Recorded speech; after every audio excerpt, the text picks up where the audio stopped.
Hello friends, in this video I want to show you the different methods we have for removing silicone from our clothes or from carpets, and which one of these is the most effective one. As these methods use chemicals, and some of these chemicals can damage your clothes, first of all you must do a test in some part of the clothes that isn't visible. I'll be doing this test with a piece of carpet made of polypropylene and a piece of fabric of polyester and cotton. First of all, let's see how we can get silicone when it's fresh off a piece of fabric. There is a video on YouTube that shows someone sucking up fresh silicone with a vacuum cleaner. Don't do that. Although the principle is the right thing to do, we have to remove any excess of silicone, trying not to spread it about. Using a vacuum cleaner means sprinkling silicone all over the filters and dust bag, damaging the ability to suck, and even it can damage the ventilator and the motor if the particles of silicone are able to go through the filters. Although he puts stockings material on the mouth of a vacuum cleaner, he shows it can't stop all the silicone from going in. No, if you see a bit of silicone falling on your clothes or on the carpet, the best thing you can do is use a knife to remove all the excess there without spreading it about. And then you apply a solvent to gellify the silicone while it still is fresh, and if there are any residues, remove them with scrubbing with a detergent and water. Let's see which thinner works better. I'm going to test 4 common solvents: methylated spirits, kerosene, turpentine or white spirits, and white gas. I put the bits of fabric on a glass and I spread out some silicone on each.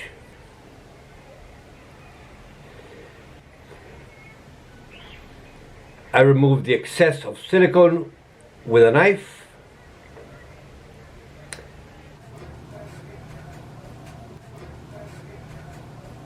I soak all the spots with the solvent. In this case, it will be the kerosene. I cover the spot with absorbing paper soaked in the same solvent. Then I cover it with plastic so it won't evaporate. And we let it work for 10 minutes. We repeat this process with all the samples. The methylated spirits,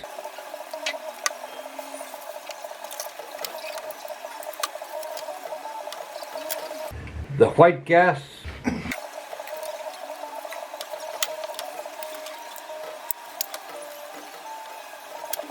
and the turpentine.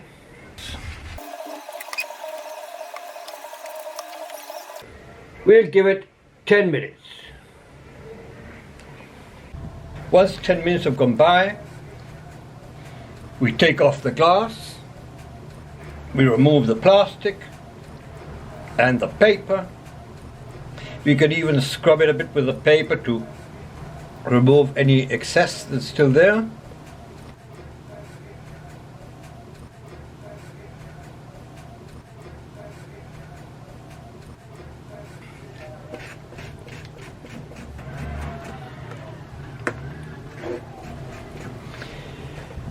And then we can scrub it well and remove any residue that it has on it.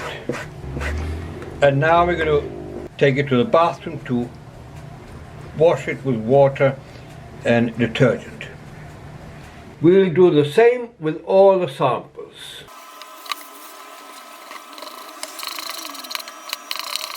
With methylated spirit.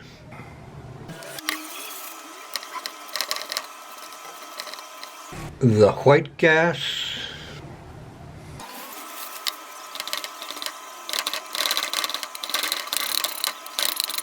the white spirit. Okay, with these results we can guarantee that with these 4 solvents we can remove fresh silicone without problems. First of all, we have to remove the excess with a knife and then work on what is stuck on the fabric. The white gas, the white spirit, the kerosene and the methylated spirits, all four are useful for removing fresh silicone. Now, let's see those methods described for removing silicone once it's cured. It's hard and it can't be removed easily.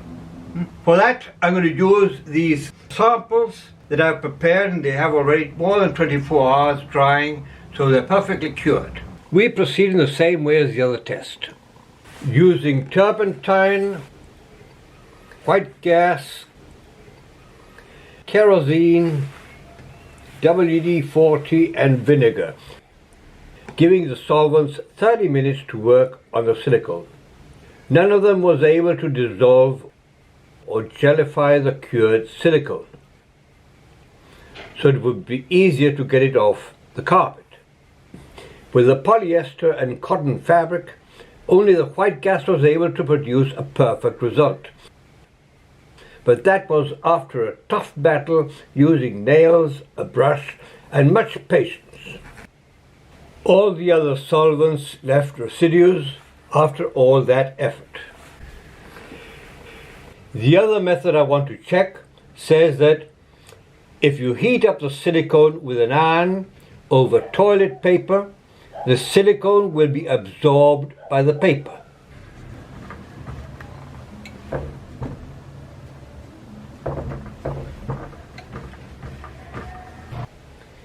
Let's have a look. Nothing has happened, it's still there. I just hope I don't ruin my iron with bits of silicone stuck to it. This might work with fresh silicone, but it might make a real mess. And there are better ways to remove fresh silicone. It seems there is no change.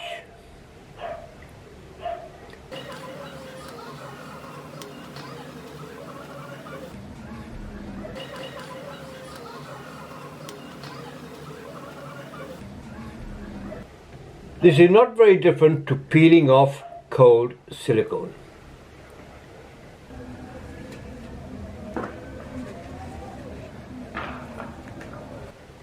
No, definitely this is not a solution.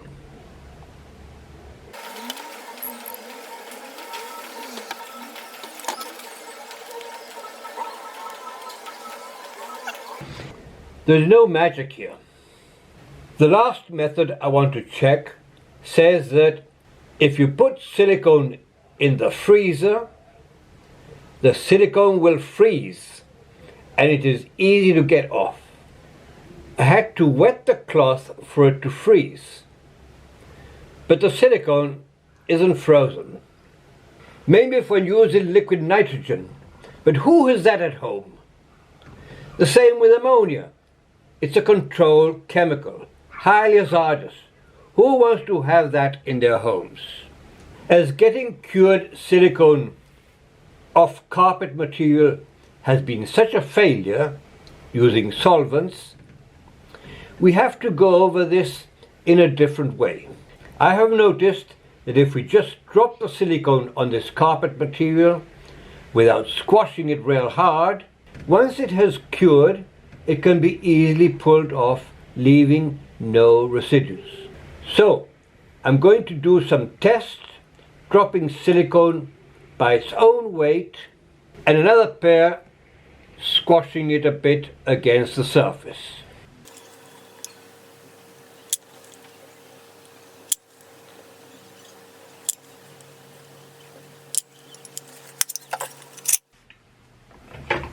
Now we're going to leave them to cure for 24 hours, and then we're going to try to peel them off. If we can't peel them off, then we're going to process them with the solvents. If they peel off easily, that's something we must remember. Never to step on the... Okay? Okay. The silicone has been already 24 hours there.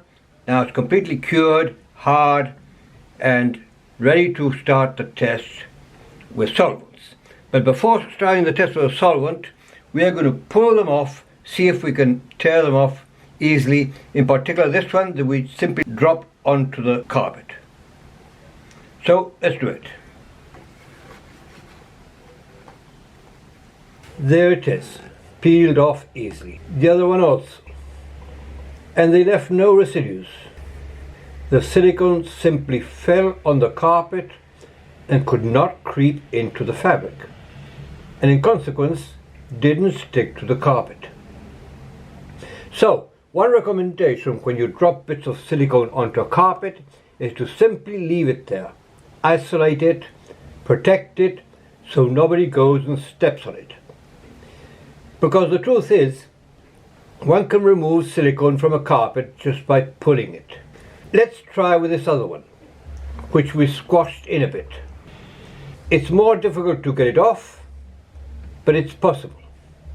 And it leaves very few residues. And this other one also. You see, it sticks, but only on the top surface of the fabric. This is not a hairy carpet, so it doesn't engage much with the fabric, bonding to hairs.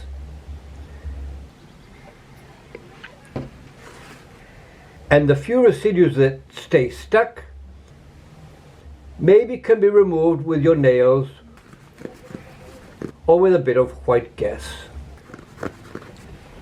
I know that if we mix silicone with methylated spirits, we can get a jellified solution that doesn't bond to itself easily. If we mix silicone with white gas, curing is retarded, but cures normally. It's flexible and uniform. On the other hand, with methylated spirits, the silicone turns into a soft, jelly-ish, crumbled material. And although it is somewhat sticky, it might be possible to get it off a carpet easier than with other solvents. We'll see that now.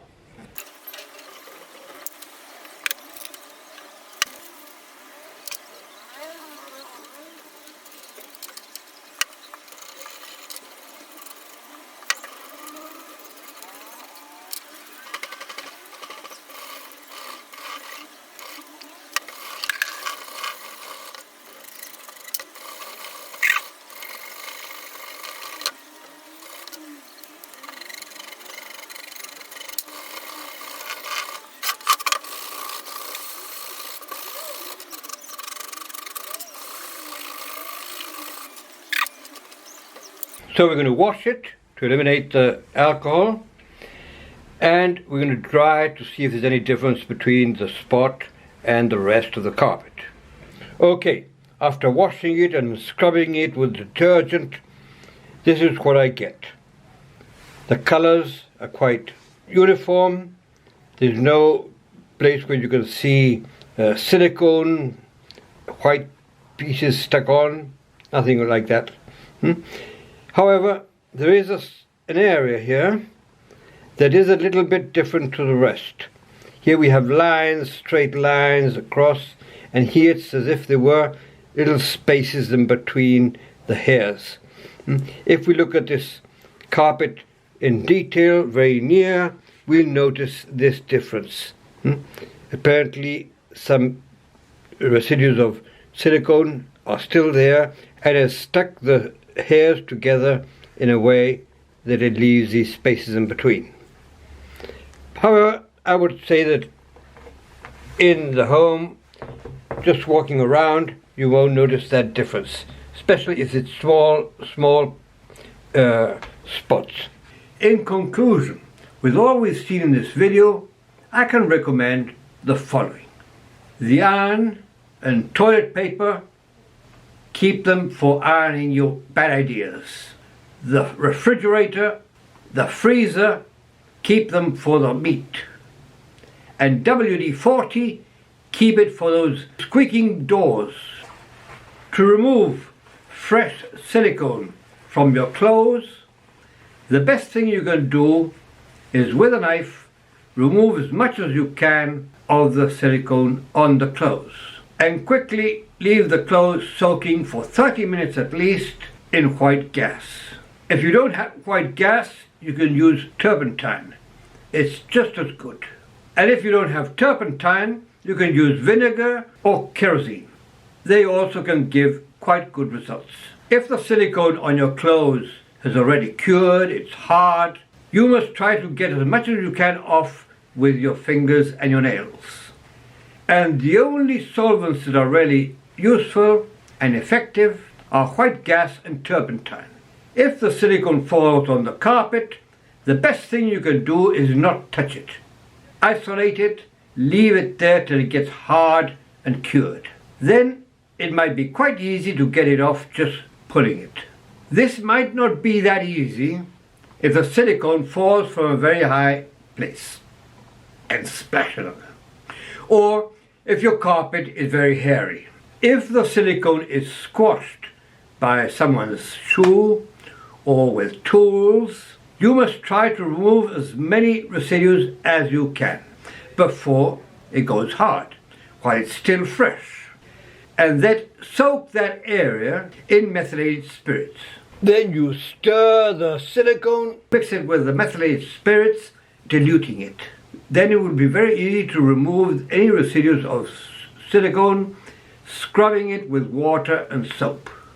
And when you finish playing with the silicone, paint it dark brown, put it on the carpet, and show it to your wife and say, "Look what the cat did." And you'll have a friend for the rest of your life. Well friends, I hope you like this video, and if you did, please remember give it a thumbs up, subscribe, share it, etc. Thanks for watching. Bye bye.